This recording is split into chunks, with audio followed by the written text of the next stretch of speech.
Oh, mon Dieu. Je te remercie car tu m'as permis aujourd'hui d'avoir un peu de moyens pour subvenir à mes besoins et aux besoins des personnes qui sont autour de moi. Merci pour ta grâce et pour ta miséricorde dans ma vie. C'est au nom de Jésus-Christ de Nazareth que j'ai prié. Amen. Cela fait plus de 3 jours que j'avais proposé à mon ami d'investir dans le business que j'avais commencé. Mais il ne m'avait pas encore donné sa réponse. J'irai le voir à son travail, afin de lui demander s'il souhaiterait toujours investir dans mon business.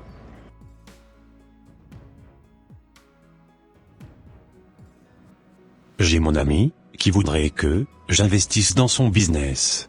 J'avais aussi mon pasteur qui m'avait proposé d'investir aussi dans son nouveau projet. Franchement, après avoir réfléchir, je préférerais largement investir dans le business de mon pasteur, car je sais qu'il ne pourra pas me duper. En plus de cela, c'est un homme de Dieu, il a la crainte de Dieu. Et il m'inspire confiance. Je sais que, si j'investissais avec lui, il ne me décevrait pas, et il n'y aurait aucun problème d'argent entre nous. Quant à mon ami, je lui dirai que je ne pourrai pas investir dans son business. J'espère qu'il ne le prendra pas mal. Maintenant, j'irai voir mon pasteur pour lui annoncer la nouvelle. Bon, je suis arrivé, j'espère bien qu'il est là. Salut mon ami. Ça va? Oui, ça va bien. Qu'est-ce qui t'amène? Si, je suis venu ici aujourd'hui, c'est pour connaître ta décision, par rapport à la proposition que je t'avais faite. Oh, mon ami. Je suis vraiment désolé. Je ne pourrai pas investir dans ton projet maintenant. Car, je n'avais pas bien fait ce programme. Ok, je te comprends. J'irai chercher quelqu'un d'autre. D'accord. Au revoir. Bientôt, je deviendrai l'associé de mon pasteur. Je suis sûr qu'il sera très content.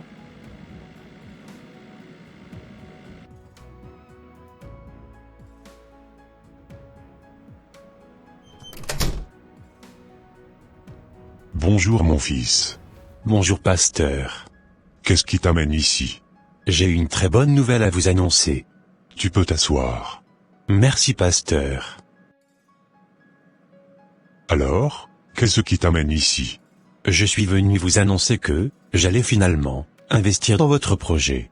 Waouh mon fils. Sois abondamment béni pour cette décision que tu venais de prendre. Amen pasteur. Quand je quitterai ici, je vous ferai un virement bancaire. Ok, ça marche. Sois vraiment béni. Amen. Je te promets que, tous les mois, je te verserai le pourcentage qui te reviendrait. D'accord pasteur. J'ai confiance en vous. Maintenant, je vais partir. D'accord. Agréable journée à toi dans la paix du Seigneur. Amen.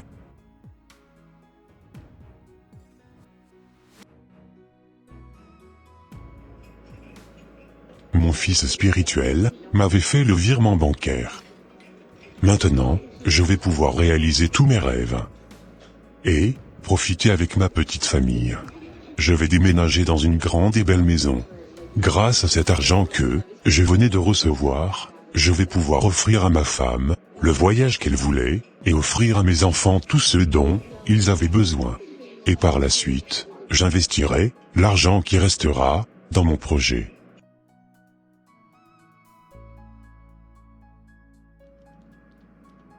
Depuis plus de 5 mois, mon pasteur ne m'avait jamais versé ma part de bénéfices.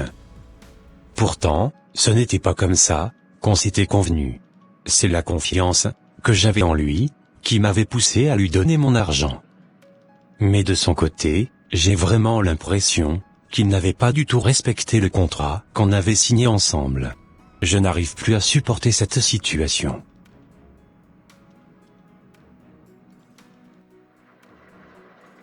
Depuis qu'on s'était réveillé, mon mari n'arrêtait pas de parler tout seul. Je vais essayer de m'approcher de lui pour en savoir un peu plus sur ce qu'il était en train de se dire. Qu'est-ce que tu as? Je suis en colère contre mon pasteur, à cause de ce qu'il m'avait fait. Calme-toi. Je n'aime pas te voir dans cet état. Si tu m'avais dit à l'avance que tu allais investir dans son projet, je t'aurais interdit cela. Car ce monsieur n'est pas du tout honnête. C'était pour toutes ces raisons que je n'avais jamais voulu aller dans son église. Je te conseille de porter plainte contre lui. Tu as raison. Je vais porter plainte contre lui, comme tu venais de me le dire. D'accord. On se dit à tout à l'heure. Oui, à tout à l'heure.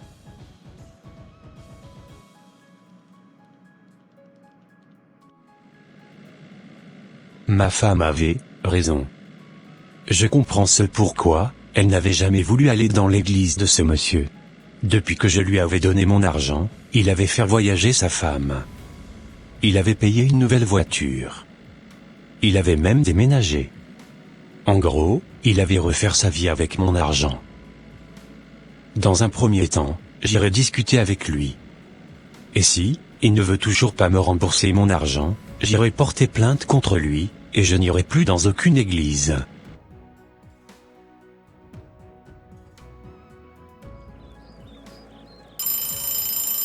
J'espère bien qu'il m'ouvrira la porte.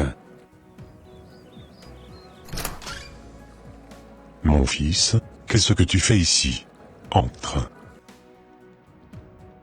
Sois le bienvenu. Mais qui t'avait indiqué ma nouvelle maison? Qu'est-ce que tu cherches ici? Je suis venu discuter avec vous, à propos de l'argent que vous me devez. Asseyons-nous. Quand est-ce que vous allez me rembourser mon argent? Si je ne reçois pas mon argent dans les prochaines heures, j'irai porter plainte contre vous. Waouh, je ne te reconnais pas du tout. As-tu oublié que je suis ton pasteur? As-tu oublié que je t'avais soutenu dans la prière, quand tu avais des problèmes spirituels? Comment oses-tu me parler ainsi? Laissez-moi vous dire, pasteur, que je réclamais juste mon argent. Je ne permettrai pas que tu me manques de respect. D'ailleurs, je n'ai pas d'argent, car le projet pour lequel tu avais investir n'avait pas marché. J'ai encore d'autres projets à lancer. Quand je vais démarrer mon nouveau projet, et quand j'aurai assez d'économies sur moi, je te rembourserai ton argent. De grâce, ne viens plus m'emmerder. Tu peux partir. Car, j'ai tellement de travail à faire. Il faut que tu partes maintenant. Passe une belle journée.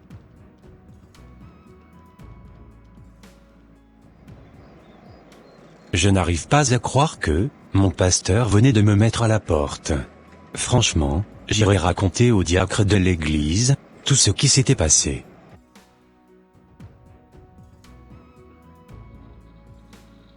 Comme je te le disais, voilà ce que le pasteur m'avait fait.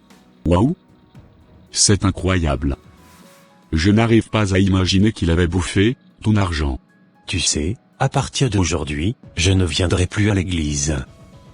Car il a tué ma foi. Je n'ai plus confiance en personne. Je ne pouvais pas imaginer qu'un homme de Dieu pouvait agir ainsi. J'avais énormément d'estime pour lui. Car il était mon père spirituel. Je savais qu'il ne pouvait pas me trahir.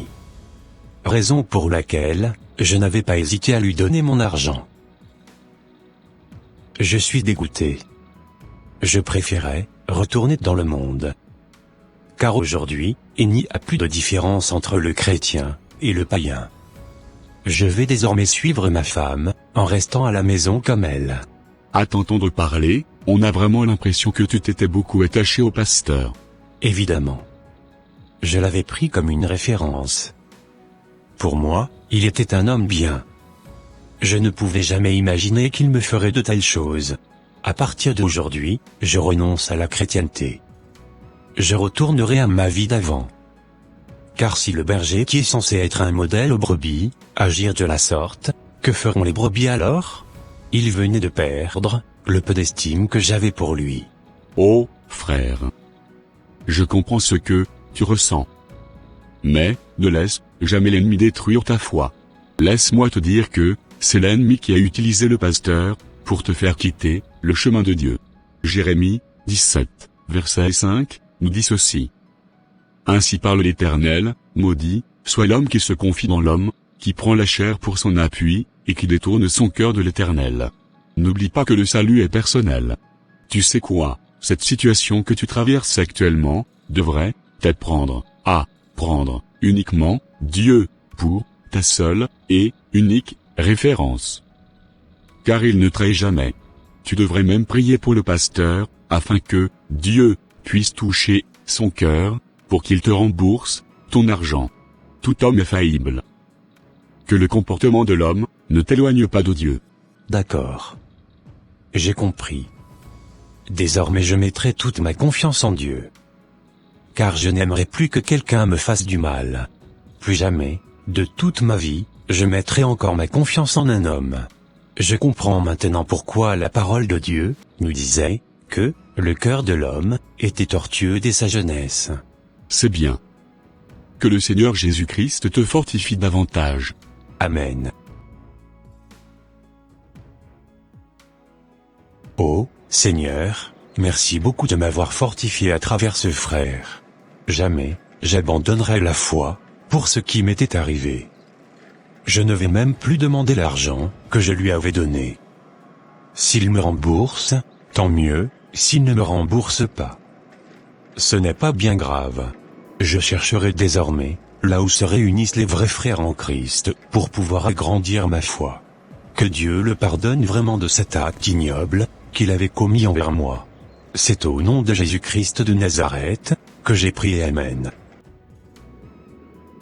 Chers frères et sœurs en Christ, soyez honnêtes en toutes choses.